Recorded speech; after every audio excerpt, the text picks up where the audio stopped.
Hello and welcome to episode 10 of Missile Industries' Ford Falcon XC Crusty Wagon Project. Now, what you see before you is an empty engine bay. And on this episode, I intend to put that 351 Cleveland back into this gap. Because despite my best efforts to tidy this engine bay up, it still looks pretty untidy with all the wires hanging out everywhere and the gearbox drooping down and no motor in it. So this might take a week or two in my time, but by the end of this episode, episode 10, I'll have the engine back in the car. And yes, I did end up clear coating the entire engine bay with a can of this stuff, and it has made the engine bay marginally more glossy, so good result. $25 well spent. So this is it. Today is the day I put this engine into this wagon. Now in theory, all I should need to do is back the sedan out into the driveway, rotate the wagon round within the confines of the shed using some wheel dollies, much the same way as I did when the transmission died on my sedan.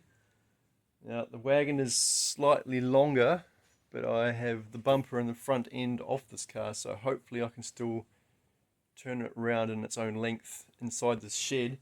And once the engine's facing, or the engine bay's facing this way, plop the motor into the engine bay, bolt it up to the C4 transmission, and throw some bolts through the engine mounts, and at that point I will call it, and that will be complete. So I guess I should get stuck into it. This car hasn't really received much love since the wagon rolled onto the scene, but today I'm going to need to move it, so it's time to fire it up. This should probably take a little bit of effort since it hasn't run for about 2 months. I should add the rear view mirror fell down last time it sat in the driveway for 24 hours while I was painting the motor of the wagon, so I need to fix that, but not till after the car's sat in the driveway all weekend this weekend.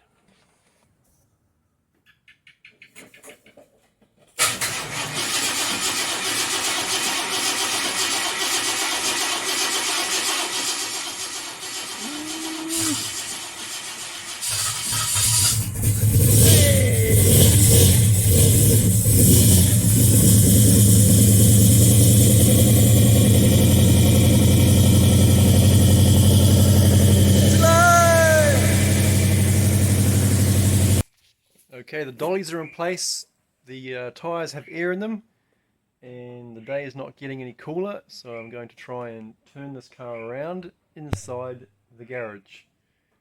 This could be fraught with fail, but I have to try.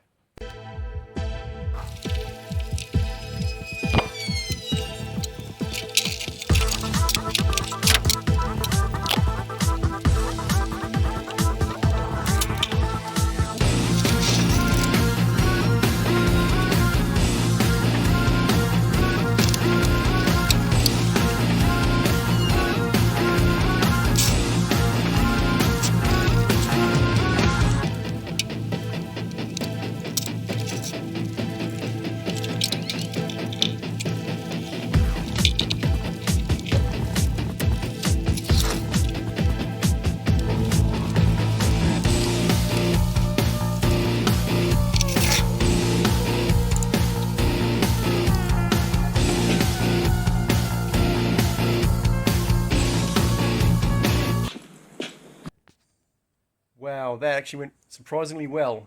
Didn't clip any part of the shed at all of that with the wagon. That actually spun easier than the Falcon did all those months ago. Win! Might get this engine in before lunchtime. For the record, this is the ugly rusty side of the car.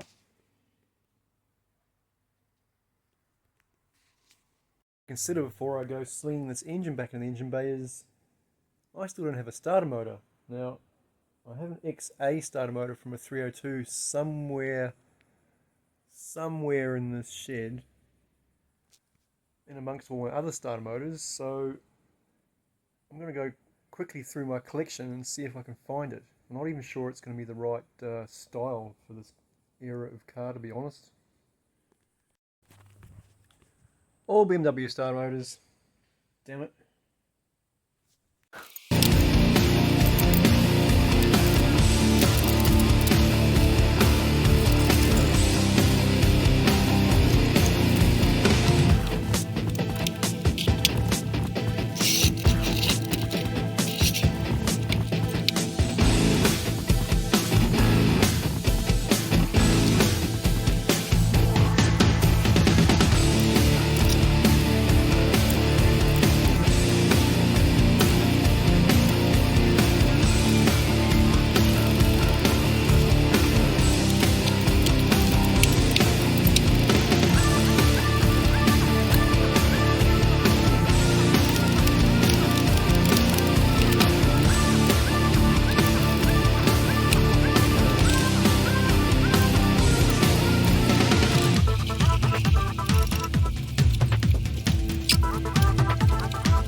things are very close to being bolted in. I've got the bell housing mating up with the back of the motor. Just need to rotate the engine or the gearbox around slightly so everything lines up.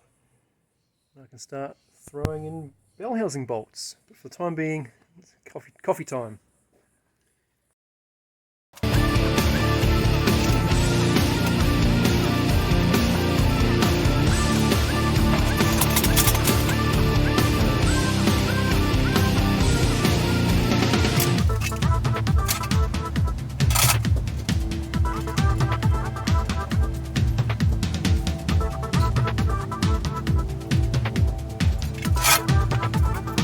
So it's late in the evening on day 2 of my engine project, and the engine is in the wagon.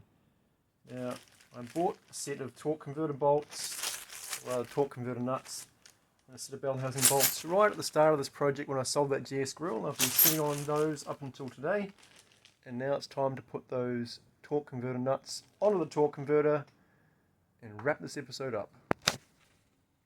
And with that, new torque converter bolts installed. Still need a start motor though. Summary time for episode 10 of Missile Industries' Crusty 351 Wagon Project, and ta-da! The engine is in the car, all bolted up. The engine is bolted to the gearbox, the flex plate is bolted to the torque converter, the engine mounts are bolted to the subframe. So as far as I'm concerned, that's as in as it needs to be for this weekend's project. So next weekend, if I find a starter motor between now and then, I will have a red hot go at getting this engine to fire up. It's going to take a fair amount of bush mechanicking because I have no intention of reconnecting all the wiring or even plumbing up the fuel pump to the tank. I'm pretty much just going to use a jerry can and the fuel hose, and hopefully I get this engine to start and run. Because if it works, it'll open the floodgates to getting into this project proper.